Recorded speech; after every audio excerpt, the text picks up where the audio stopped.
In this video, I'm going to be showing you how to build an awesome 1080p budget gaming PC for 2022, featuring none other than an RTX 3050. But not just any 3050, an MSRP RTX 3050. I truly thought the day would never come. In this full detailed build guide, I'm going to run you through all the components on the table, show you how to build the system step by step, and look at performance a little bit later. If you're looking to build a budget gaming PC, look no further.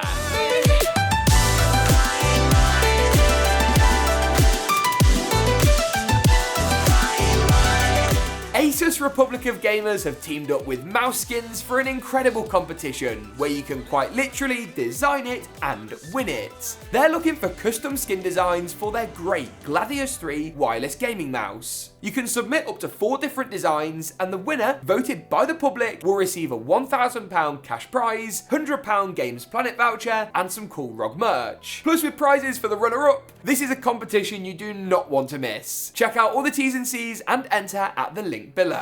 I'm going to come back to the GPU later on, but first kick things off by looking at the CPU and the motherboard. These are two components that really help to set the precedent for what your build is, how much it's going to cost, and how it's going to perform. And for this build, I've opted for a B660 motherboard, the ASUS Prime B660M A-D4. Now I'll break that down for you a little bit. The ASUS Prime line are historically their budget motherboards, which still come packed with lots of professional features. You also get a slightly less obnoxious aesthetic, 4 RAM DIMM slots, and support for DDR4 memory. Much cheaper to buy than the newer DDR5, while providing at the moment similar performance levels. If you'd like to learn more about this motherboard, we have published a full review covering all of the connectivity, including how many fan headers and RGB headers it has. I'll be coupling it up with this processor from Intel. This right here is their Core i3-12100F. The new Intel 12th Gen processors are class leading. They're better than the AMD Ryzen 3s and Ryzen 5s. They're cheaper, have better clock speeds, and are just more up to date, helping to future-proof your system. What we're going to do is we're going to go ahead and pull up the retention arm on our motherboard CPU socket, and that will open up the socket a little something like so. If you can see side on here, the socket actually kind of opens up like an expensive sports car, with the processor then dropping nicely into place. Pop the socket back down, the black plastic cover will then pop off nice and easily, and the arm goes back into place. We'll come back to the cooler in a moment, but first let's take a look at the RAM or the memory. The RAM kit we've gone for is this 16GB Corsair Vengeance RGB RS kit. Now these two DIMMs look absolutely fantastic. They're very low profile and come with an RGB strip up top. 16GB is going to be perfect for today's build, and they clip into place nice and easily. If you haven't done this before, simply locate the notch on the gold RAM DIMM slot of your memory stick, and then the same notch on your motherboard slot itself, and clip the memory into place. Now with this in, our CPU and RAM are installed, and there's one more major component to go before we go ahead and move the motherboard into the case, and that is of course our M.2 storage. Now storage is a tricky one, and you're probably thinking, James, how do I decide what capacity to use? Do I need one of the older Gen 3 or newer Gen 4 NVMe drives? Or what about sticking with an older but definitely cheaper SATA drive? Well, to answer your question, pretty much all of them will work okay in this build and should help us to avoid bottlenecks. But a Gen 3 NVMe solution is the best shout. You get the best mix of value for money and speed, and you'll ensure speedy Windows boot times. We've done a full storage guide over on the website, which also looks at adding in a hard drive for additional mass storage, and that's definitely worth a read. For any M.2 solutions, including today's Gen 3 NVMe drive, we're going to remove the top cover on the PCI Gen 4 slot. This motherboard supports basically all modern storage standards, including those super fast Gen 4 types, making it a really versatile and, dare I say it, slightly future-proofed option. Find the notch on the SSD and line this up with the notch on the M.2 slot. Slide it into place and push the drive down. We don't need to fasten it down with a dedicated screw, as the cover we just removed will do a good enough job of that for us. Add it back into place with one of your small screwdrivers once again, and the storage is installed. No power or data cables, as with M.2, it's all through that gold little connector. To finish our motherboard assembly off, we need to install the cooler, and this can be quite a controversial point of any build guide here on YouTube. Today I've opted for the stock cooler, and I can see the hordes of comments now going, James, that's not good enough. What you most certainly need is a large liquid cooler like this that can actually keep the CPU cool. But buying a CPU cooler is all about balance. This comes included for free and will keep the CPU on the whole below 80 or 85 Celsius, a very safe temperature for our low TDP i3. Spending even $40 on a budget cooler for this build doesn't make any sense, because by then you might as well go for an i5, use the stock cooler with that one too, and take any thermal throttling, because the performance upgrade will still be better than an i3 with a good cooler. Make sure your case has got plenty of other airflow, ours will with a few extra included fans, making sure our temperatures stay nice and low. Find yourself some thermal paste if your cooler doesn't already have it pre-applied. Most brand new Intl coolers will, and then you can go ahead and place the cooler on. For Intl coolers, it's a simple case of pushing down each pin and then plugging in the fan cable to the CPU grey fan header at the top of the motherboard. Now once you've done this, the motherboard assembly is actually complete this time, and we can go ahead and move it over into the case for this build. I've selected this fruity little white DeepCool MACUBE design with a tempered glass side panel, white exterior and plenty of dust filters. There's also a nice little DeepCool handle at the top of the side panel, which we can remove like so, to reveal some fairly easily accessible innards of the case today. This case fits in a micro ATX form factor, meaning it supports mini ITX and micro ATX motherboards. You're out of luck on full-size ATX designs, but it does help to keep the case small and easily addable, that's definitely not a word, but easily installable on a compact gaming setup. You still get room for big graphics cards though, not that we'll be needing that today, and plenty of cooling, with room for 2 or 3 fans at the front and a further 2 fans at the top, of 120 or 140mm varieties. Really, really great to see. One important thing to remember as well for a budget build like this is that your motherboard won't have a built-in rear I/O shield. You need to add in your own, which looks something like so. You do get this included in your motherboard's box, but on pricier boards, you haven't got to install it,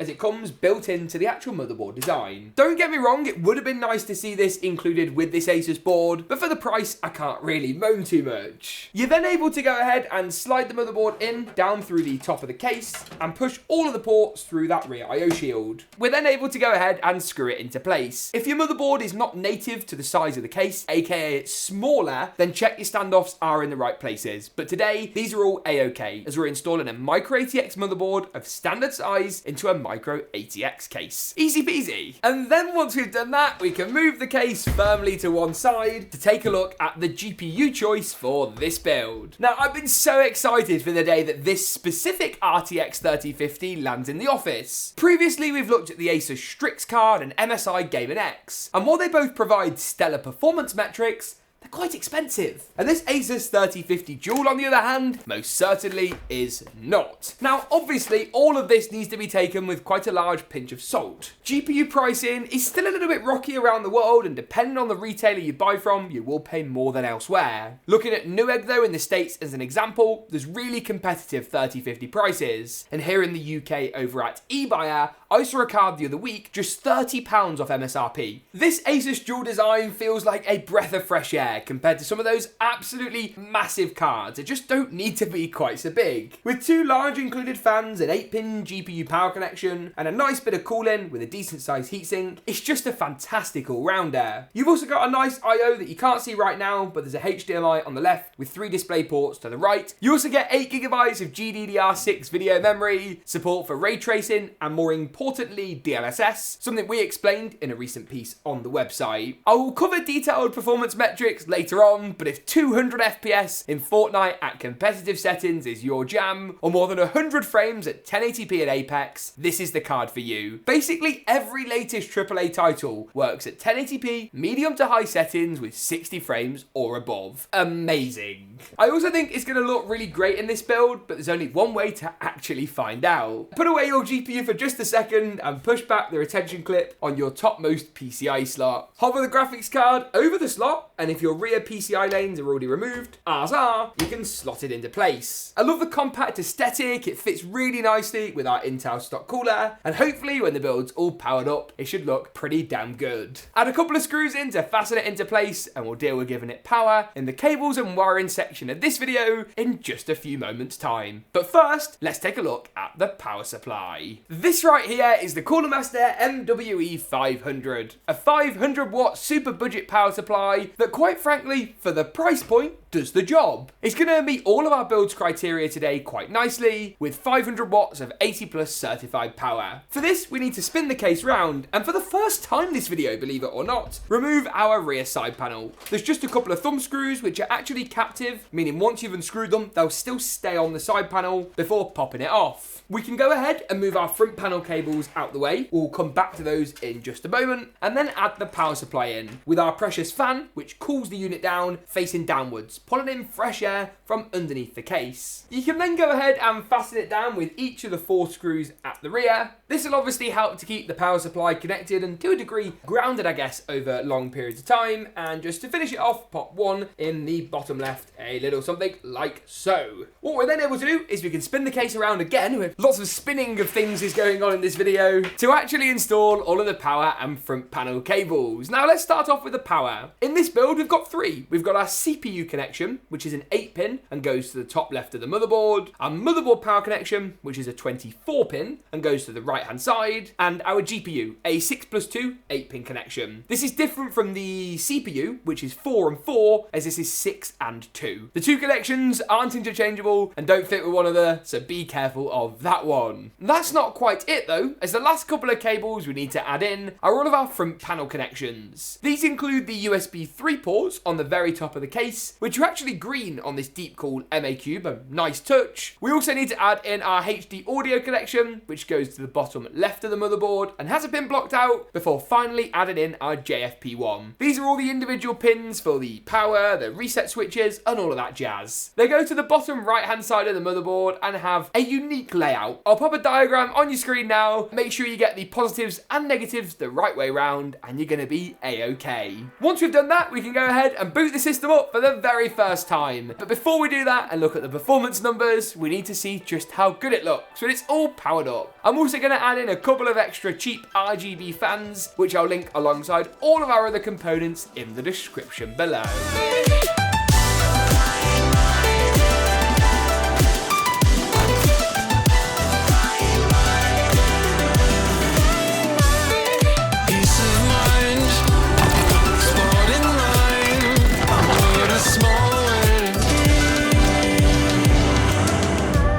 Fantastic! With the build assembled and looking great, it's time to make sure the performance numbers stack up. We're going to start off by looking at a summary of all 15 games that we tested out and the frame rates we were able to achieve, before diving into more detail, looking title by title later on. Here though, you can hopefully find your favourite game and make sure the frame rate matches expectations. The first game we're going to look at in more close detail is Battlefield 2042. At 1080p high settings with DLSS enabled, we pulled in exactly 90 frames per second on average, with 82 and 67 for the 90 and 99th percentiles. It was a similarly positive story in COD Vanguard, where here at 1080p high, with DLSS set to performance mode, we got 117 frames per second on average. And the results didn't stop there. In Apex Legends, the next game today, we tested at 1080p high once again. Here we achieved well over 100 FPS, 115 to be precise. The 90 and 99th percentile results were also strong, showing consistent frame rates that rarely wavered. And visually, the game looked fantastic. Once again, in the likes of Valorant and Fortnite, the results were not disappointing. Valorant, first of all, at 1080p high settings, pulled in 375 FPS. That's nearly 400 frames per second in one of the latest titles. Fortnite, at 1080p competitive settings, we got nearly 200 frames, carrying on a theme of fantastic frame rates. 195 FPS on average is the number we measured, using MSI's Afterburner's Riva Tuner and NVIDIA FrameView. We use a couple of frame rate tools to maximise fairness and make sure the results we get are as true to reality as possible. Once again, it was a similar story in the final focus title today, COD Warzone. At 1080p high settings, we pulled in 88 frames per second on average, with 79 and 64 for the 90 and 99th percentiles. Across the board then, we got well over 60 frames, most of the time over 100, and on occasions 200 FPS or more from this plucky little system. That wraps it up for this video. If you enjoyed it, make sure to get subscribed. Thanks for tuning in, and as always, we'll see you in the next one.